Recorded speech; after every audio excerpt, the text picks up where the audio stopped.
Seguimos avanzando aquí en Informativo Sarandí y recibiendo con gran gusto en estudios y en vivo al doctor Martín Carranza Torres. Es abogado liberal dedicado al derecho de alta tecnología, dilatada trayectoria profesional, académica, empresarial y política en la región latinoamericana, autor de varios libros, por ejemplo, Problemática Jurídica del Software Libre. Esto fue publicado en Buenos Aires. Y también tengo, si se quiere, el honor de recibir aquí el ejemplar de la edición uruguaya de El Camino de la Servidumbre a la Libertad. Y de esto también, entre otros asuntos, vamos a hablar con el doctor Carranza Torres. ¿Qué tal, doctor? ¿Cómo le va? ¿Qué tal? ¿Cómo les va? Un placer estar acá. Muchas gracias. Bueno, por su acento ya lo descubrimos.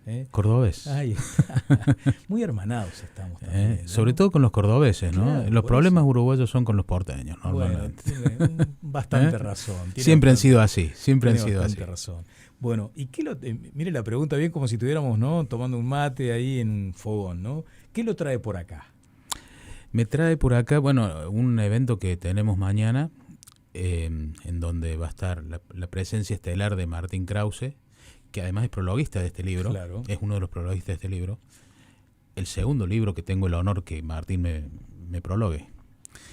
Y vamos a presentar también, en un evento previo a la presentación de Krause, este libro que es la edición uruguaya del Camino de la Servidumbre a la Libertad, que el año pasado ganó el premio al libro libertario del año en la Sociedad de la Libertad de Perú. Y la verdad que a mí me dio grandes satisfacciones porque el año pasado se cumplieron 50 años del premio Nobel a Hayek y 80 años de que publicó El Camino de la Servidumbre. Claro. Lo hicimos después de una serie de conferencias como resultado de eso, a este libro, y fue muy notable porque de ahí surgió claramente que lo que Hayek dijo hace 80 años se transformó prácticamente en un manual de operaciones para todos los políticos latinoamericanos. Lo que él denunciaba como una catástrofe posible es lo que efectivamente hizo Latinoamérica, incluyendo Uruguay y Argentina, por supuesto. Pero bueno, Argentina estaba viviendo y está viviendo un momento de una euforia antiservidumbre, si se quiere, Claro. que bueno, el año pasado me obligaba prácticamente a decir, bueno, a ver, el camino que hay que recorrer es aquel. El de salir de las instituciones de la servidumbre, entre las que está Uruguay, por supuesto, y empezar a marchar hacia la libertad. Uh-huh. Vamos a hablar de esas instituciones a las que usted asocia con la servidumbre, pero si me permite, para comenzar también a desarrollar algunas ideas, si hay un término que se ha vuelto muy elástico, que siendo parecidos no son lo mismo, tienen que ver con esto, ¿no? Libertario, liberal. Usted es un abogado liberal. Liberal. ¿Y por qué no libertario? El tercer prólogo del libro es de el presidente de la Asociación Libertaria Italiana, que habla muy bien español y que estuvo visitándonos en Argentina hace poco, y él hace ahí una distinción muy clara entre el libertario y el liberal, asumiendo que dice, este libro es liberal y yo soy libertario, ¿no? ¿Y cómo puede darse ¿Y cuál eso? es la diferencia? Las diferencias son tales, ahora las profundizamos un poco. Las diferencias son estas, pero es muy importante tener en cuenta que somos complementarios en todo caso y no somos enemigos. Ajá. Entre el liberal y el libertario. Sí. La diferencia entonces está dada por la concepción, para hacerlo sencillo, el libertario es ANCAP, no la estación de servicio estatizada que tienen ustedes acá, sino anarcocapitalista. Ajá. ¿Ok? Sí. Es anárquico, quiere eliminar el Estado. Una de las paradojas uruguayas Sí. es que la estación de servicio, o sea, la marca de nafta es una empresa estatal que se llama, como en todo el mundo se llama, al que esté en contra de eso. Claro. Anarcocapitalista, ANCAP. Ahora la gente ya no se va a olvidar lo que es ANCAP, es anarcocapitalista. Bueno, entonces el libertario quiere eliminar el Estado. Uh-huh. El liberal quiere limitar el poder del gobernante. De eso se trata. De eso es lo que escribió Hayek. Ahí está esa aparente complementariedad. Exactamente. Uh-huh. Mientras tanto, el enemigo no es nosotros no somos enemigos entre nosotros. El libertario no es ni debe ni puede ser enemigo del liberal. Uh-huh. Al contrario, tenemos que estar juntos para lograr mínimamente encadenar al Leviatán. Claro. Bueno, Martín, ahora como usted supondrá, viene de la República Argentina. Estamos hablando de libertario o de liberal. Hay una asociación indisoluble con el presidente Milei, con su corriente política, con todo esto que ha significado este tiempo de gobierno. Entonces, la pregunta concreta, ¿usted es pro Milei? ¿Respalda sus ideas? ¿Respalda su gestión? Cuénteme. Si hay algo que los liberales no tenemos es alguien propio a quien seguir, digamos. Entonces, me dice, tu presidente, no, ningún liberal va a tener mi presidente, digamos, ¿no? Ningún liberal va a poder decir eso. Sí, creo que lo que está pasando en Argentina es impresionante para uno que milita estas ideas desde hace más de 40 años. A mí nunca me tocó eso de ser incendiario a los 20 y bombero a los 40. Yo soy liberal desde que tengo uso de razón. Y milité muy mucho en el liberalismo, en Argentina. Por eso 40 años. 40 años donde éramos despreciados, donde éramos denigrados, donde éramos basureados. Y de repente no puedo no conmoverme con lo que le está pasando a la Argentina.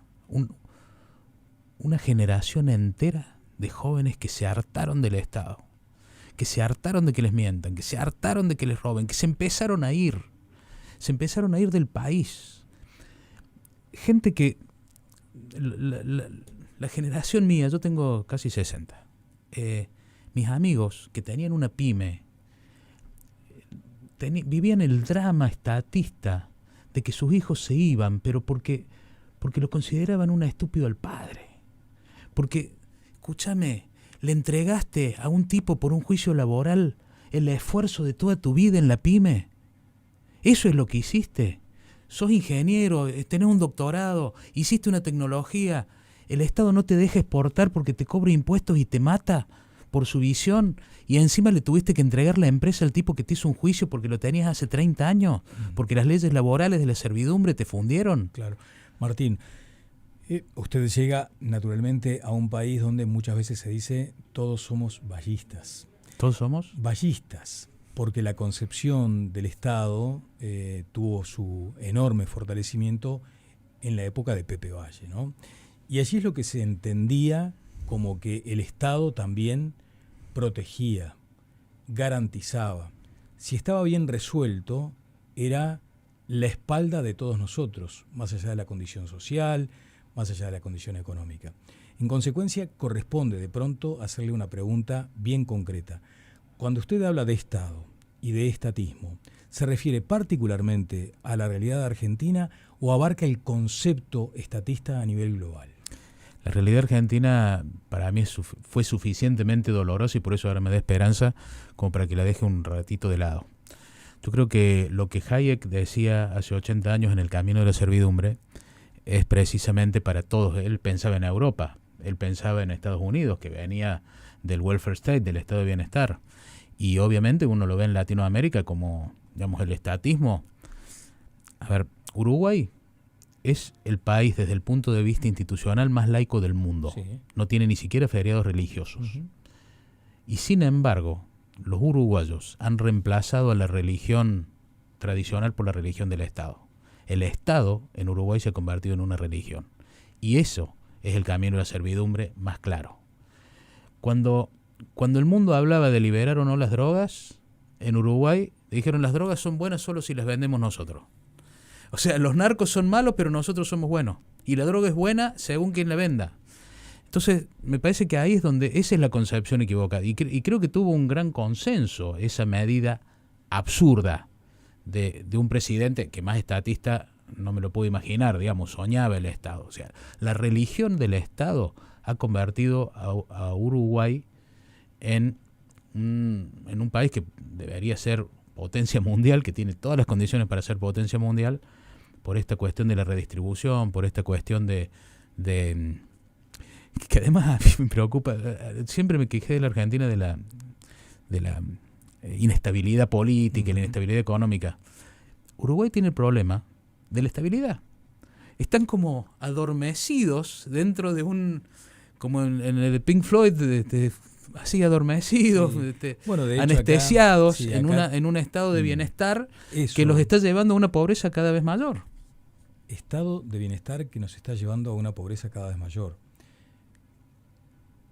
¿Cómo lee entonces ese conjunto de datos, cifras, estadísticas, valoraciones que se hacen de Uruguay con respecto a sus hermanos de la región? Donde ahí lo que se establece es, mira, no hay mejor lugar para vivir en el desarrollo de tus libertades personales y económicas que Uruguay.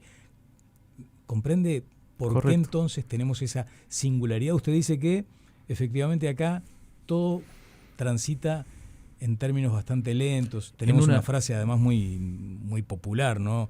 La penillanura suavemente ondulada, lo que nos enseñan en geografía, no tenemos grandes montañas, y así transcurre nuestra vida. ¿Está mal eso? Bueno, depende. Para mí lo que está mal, más allá, puede ser que para unos esté mal, para otros esté bien, no es esa la preocupación. Y obviamente la manera institucional en la que se gestiona Uruguay dependerá de los millones de individuos que toman decisiones en el mercado todos los días. El problema con el estatismo no tiene que ver solamente con la riqueza, pues la riqueza es la consecuencia de la libertad. El problema de la servidumbre estatal es la libertad, no la plata. Hoy el mundo permite a cualquiera que quiera ganar plata hacer cualquier cosa en cualquier lugar del mundo, ¿no? Pero si uno elige un lugar tan maravilloso como Uruguay para vivir, si uno lo elige deliberadamente o si uno le tocó en suerte haber nacido acá y tener todas sus relaciones acá y querer quedarse acá, confieso que es el lugar donde yo me quería venir cuando quería emigrar de Argentina, ya desesperado por años de servidumbre. Cuando el Estado es el que toma las decisiones, le quita al individuo la capacidad de tomar las suyas propias. Cuando el Estado le impone una carga impositiva desmedida, cuando el Estado se pone a ver, porque hoy, y esto sí es actual, este gobierno actual de Uruguay está tratando de profundizar el modelo de la servidumbre. ¿Cómo? Aumentando los impuestos, dándole al sindicalismo una visión o un poder mayor al que tenían, regulando las grandes aplicaciones, porque nace de una visión autoritaria del gobierno y de la gente. Nace de la visión autoritaria de suponer que un señor, porque fue electo democráticamente, porque una mayoría de gente supuestamente lo eligió, tiene la capacidad de decidir por nosotros. Uh-huh. Esto ha sido el drama argentino, cuando Alfonsín nos vendía, posiblemente ustedes se acuerden, con la democracia se come, se cura y se educa. Claro. Si nosotros ponemos las cosas en su lugar, la democracia no es más que un mecanismo procesal para remover a las autoridades sin derramamiento de sangre. Nada más. En ese concepto usted se afilia, disculpe que a veces vamos a la simplificación de las preguntas, pero por la economía del tiempo, ¿no? Hay que tratar de preguntar lo máximo posible en este breve lapso. Detrás de ese argumento que usted acaba de mencionar, ¿está esa motosierra de Milei que quiere cero Estado? ¿O hay como cierta gradualidad también de los países que eligen cuánto Estado deben tener? Porque también me imagino a aquellas personas que están hoy amparadas socialmente por el Estado. ¿Cómo no hacer para que queden desamparados de esa ayuda? ¿Me entiende? En Argentina no quedó desamparado ninguno de los que estaban parados, aunque la lógica de funcionamiento de esto es que la gente viva por sus propios medios y que no necesiten asistencia de nadie. No es salvaje eso. Porque veo que después no está ocurriendo. De hecho, las movilizaciones que había permanentemente ya no están más en Argentina. Se puede circular por las calles. Pero es muy importante el punto que usted está planteando. Es muy importante. Lo que usted está planteando es el welfare state. Claro, el estado de bienestar. Uh-huh. Que implica que el Estado me adopta cuando nazco y me deja cuando me muero. De la cuna a la tumba, decía Friedman respecto a eso. De la cuna a la tumba, el Estado es mi papá. Y eso es precisamente el camino de servidumbre. Es decir, como tengo la religión del Estado, como en Uruguay, entonces Dios, Estado, me resuelve, pero no es que me resuelva todos los problemas, no lo resuelve ninguno, pero sí nací con el Estado obligado a sostenerme, cuando en realidad lo que me da libertad es que el Estado no haga nada por mí, haga lo menos posible. Claro, desde su mirada liberal, ¿cuál es la sustitución del Estado? El mercado. El mercado. Porque, ¿sabe qué? Cuando yo digo los sindicalistas están adquiriendo mayor poder, ¿por qué es esto? los impuestos, ¿por qué le ponen impuestos a las grandes empresas? ¿Alguien se puso a pensar? Es una visión marxista.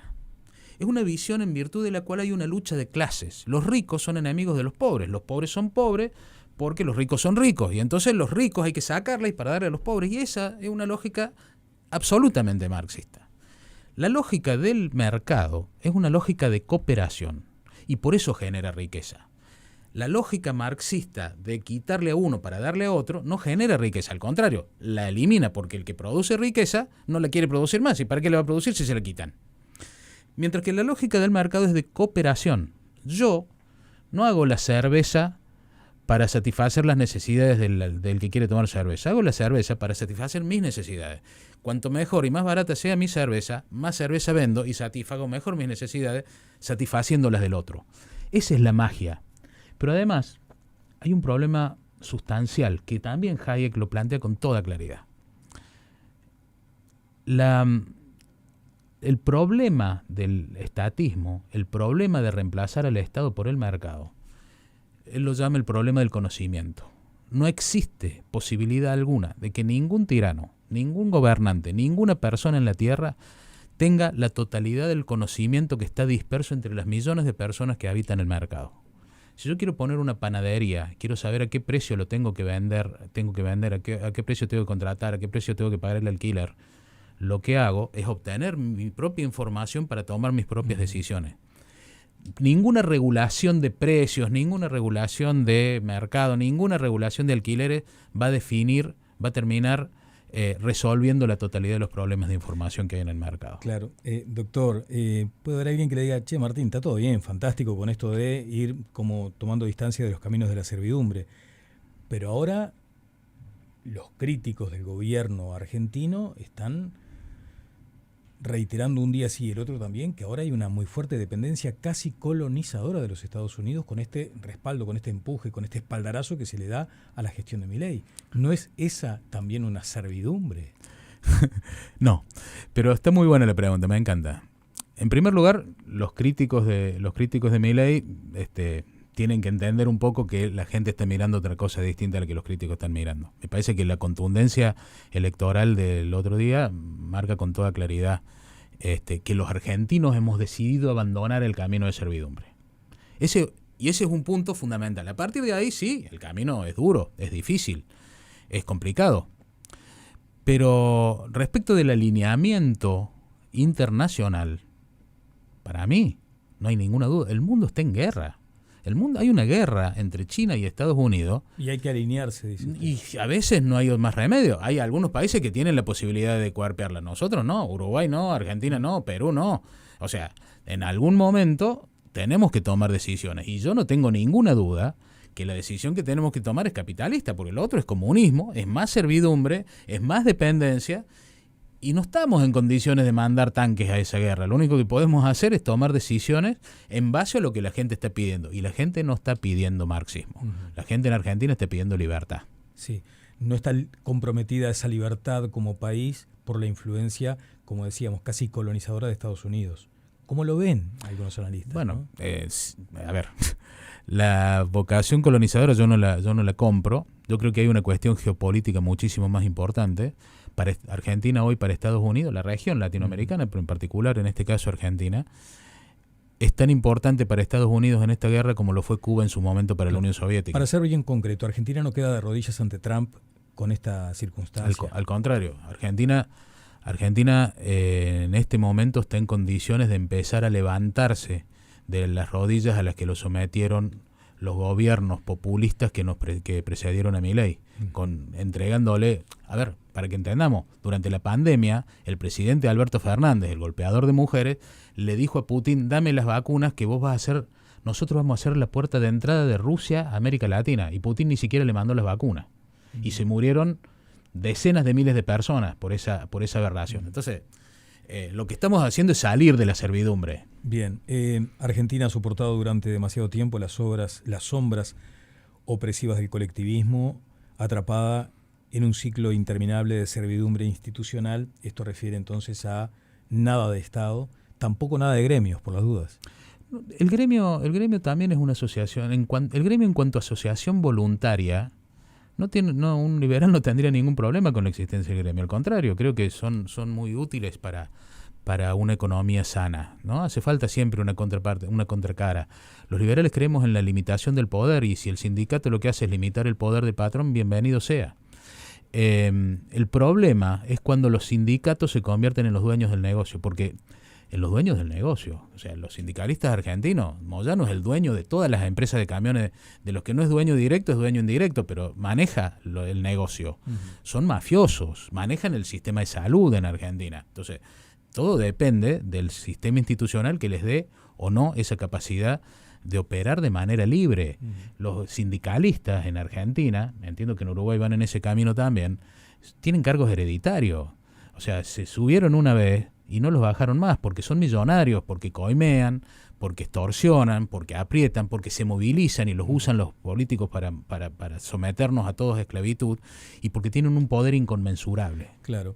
Bueno, se atribuye al sindicalismo uruguayo la virtud de que están nucleados en una misma central sindical. Algunos vicios que se cometen también son muchas veces neutralizados por ese colectivo, como que no hay una disputa por la autoridad sindical, distinto a lo que sucede en la República Argentina, por ejemplo. Muy bien, pero la fórmula deseable sigue siendo la misma. Para que haya libertad sindical es necesario que los sindicados, que los trabajadores elijan en qué sindicato estar, o elijan en no estar en ninguno. Uh-huh. En Argentina es obligatorio pagarle, el empresario y el trabajador pagan al sindicato, estén o no afiliados, tengan o no el sindicato. Y eso no hace una sociedad civilizada. Bien. Ni libre, por supuesto. El camino de la servidumbre a la libertad de Martín Carranza Torres se presenta mañana en un evento del que me gustaría conocer algunos detalles también, porque es un encuentro que tiene que ver con la presencia, por ejemplo, del profesor Martín Krause. ¿Por qué lo distinguió tan especialmente como economista a Krause? Krause es uno de los docentes más importantes de Latinoamérica, un liberal de escuela austríaca, sí. Con quien yo hice solamente un curso en alguna oportunidad hace muchos años y me marcó para siempre. Es el académico liberal más relevante de la Argentina en este momento. Seguramente desde Venegas Lynch no hubo otro. Y es economista y además es docente, y básicamente representa a la escuela austríaca de una manera demasiado exacta. Es famoso en el mundo por su capacidad didáctica, por su capacidad de comunicación. Bien, martes 11 de noviembre a las 6 de la tarde, dice, una cita con las ideas de la libertad. Hay un conjunto de personas, bueno, aquí estoy mirando el video, la conferencia del profesor Martín Krause, también la presentación del libro por parte del doctor Martín Carranza Torres, que nos está acompañando, la presencia, por ejemplo, de la escritora Mercedes Vigil. Esto va a ser martes 11 a las 6 de la tarde en Parva Domus de Boulevard Artigas 136, ahí en la zona de Punta Carretas, aquí en Montevideo. Doctor, muy amable. Muchas gracias, un placer estar acá. Gracias.